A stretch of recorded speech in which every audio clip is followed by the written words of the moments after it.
बहुत हैरानगी की बात है कि साइंस ने तो सिद्ध कर दिया कि चंद्रमा पर पानी है। विद्वान ब्राह्मणों ने सिद्ध कर दिया कि प्राण प्रतिष्ठा के द्वारा मूर्तियों में शक्ति आ जाती है। लेकिन कोई ये भी सिद्ध करे कि इंसान को इंसान में भी परमात्मा का दर्शन हो। मैं इसलिए कह रहा हूं कि तुलसा और शालिग्राम जी का विवाह हो रहा है। देख रहा हूं सैकड़ों जगह पर करोड़ों रुपया खर्च किया जा रहा है। हम भी आज तुलसा और शालिग्राम का विवाह कर रहे हैं, लेकिन इस संदर्भ में 5 अभावग्रस्त परिवारों की कन्याओं का विवाह किया जा रहा है। शालिग्राम के रूप में दूल्हे राजा आएंगे और तुलसा के रूप में दुल्हनें होंगी, और ये जितना भी ये सारा का सारा एक माहौल होगा, कितना पवित्र होगा। जिन पिताओं के सिर के ऊपर ये कन्याएं बोझ लग रही हैं कि इनकी शादी कैसे होगी, वो कितने रिलैक्स्ड हो जाएंगे। जो कन्या को एक बोझ माना जाता है, लोग कन्या भ्रूण हत्या कर देते हैं। ये कन्या भ्रूण हत्या जैसा अभिशाप भी इस चीज के साथ समाप्त हो जाएगा कि कन्या का विवाह तो तुलसा के रूप में हो रहा है। प्रेमियों, मेरा कोई तुलसा और शालिग्राम से विरोध नहीं है। मैं कह रहा हूँ तुलसा और शालिग्राम का विवाह कीजिए।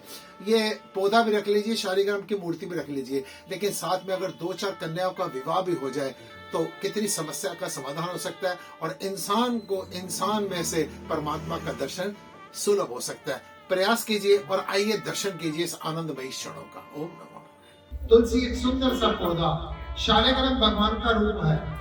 शालिग्राम के ऊपर चमेली चढ़ाओ, चंपा चढ़ाओ, जूही चढ़ाओ, शालिग्राम खुश नहीं होते हैं। शालिग्राम 2 पत्तियां तोड़ के तुलसी के चढ़ा दो, शालिग्राम खुश हो जाते हैं।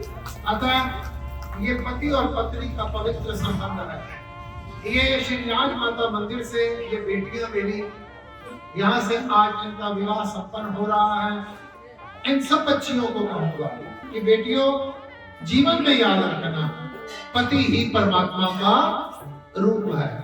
आप पूजा करना, पाठ करना, तीर्थ करना, व्रत करना, लेकिन सबसे पहले पति की सेवा को कभी भी भूल मत जाना।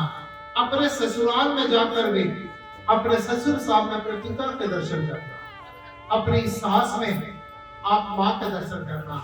और जितनी माताएं बैठी हैं उनको कहूंगा, इन बेटियों को ऐसे ही समझना ये जैसे आपके घर की अपनी बेटी है। इनको बहू मत समझना। एक दूसरे के साथ मेल मिलाप करने से ये बड़े सुंदर समाज की स्थापना हो जाती है। अतः आज इन बच्चियों को आशीर्वाद देते हुए ये फिर से आपके माध्यम से प्रेरणा देता हूँ, कभी भी जिस आदमी ने अपने घर में जिसके शांति नहीं है ना, उसके लिए किसी भी पूजा, कोई भी पाठ, कोई भी तीर्थ, कोई भी व्रत किसी काम का नहीं है। सबसे पहले देखो घर में शांति कैसे हो सकती है। फिर मैं आप सबको एक सूचना दे रहा हूँ, इन चैनलों के माध्यम से भी, आपको भी, आपकी नजर में कभी भी हम दोष, एक जो 7 मई को हम शादियां करते हैं बहुत व्यापक स्तर पर करते हैं, उसको बरातें भी आती हैं और भव्य तरीके से करते हैं, लेकिन 365 दिन कभी भी आपके पास कोई अभावग्रस्त परिवार की कोई लड़की हो जिसके माता पिता बेटे की शादी करने में असमर्थ हो, आप हमारे को सेवा का मौका देना। अभी भी कोई आदमी अगर ऐसा खड़ा हो जिससे अपने को पैसा लिया हो, किसी लड़को हाथ खड़े हो जाना बीच में से। हम किसी से कोई पैसा नहीं लेते, किसी लड़की वाले से, किसी लड़की वाले से हम पैसा नहीं लेते हैं। सबसे पहले परमात्मा की मेरे ऊपर बड़ी कृपा है। और दूसरी बात ये, मेरे साथ मेरा साधु समाज खड़ा है, इधर माहेश्वरी जी, इधर मेरा राहुल आहूजा, इधर प्रधान जी, महेंद्र अरोड़ा, सरला तिवारी, ये जो सारे के सारे बच्चे हैं, ये सारे तन मन धन से सेवा करते हैं। लड़के लड़की वालों से हम किसी प्रकार का कोई पैसा नहीं लेते हैं। विवाह योग्य कन्या होनी चाहिए, यानी 18 साल से आयु उसकी बड़ी होनी चाहिए, 21 साल से लड़का बड़ा होना चाहिए। आप हमारे को सेवा का मौका दो।